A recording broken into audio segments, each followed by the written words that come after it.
আজ হলো শুভ রাত। সকলের মাঝে আমি হালুয়া নাস্তা বিতরণ করব। আগে আমরা দেখে আসছি আমাদের গ্রাম অঞ্চলে, এখনও দেয়।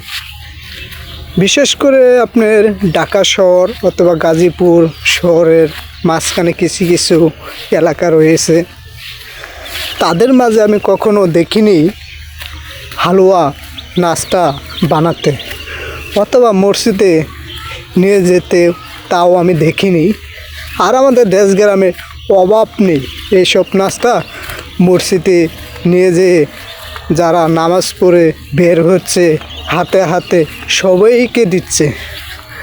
আর আমি আজকে নিয়ত করেছি হালুয়া নাস্তা আমাদের বাসার ভিতরে লোক রয়েছে 35 থেকে 40 জন লোক, তাদের মাঝে আমি দেব।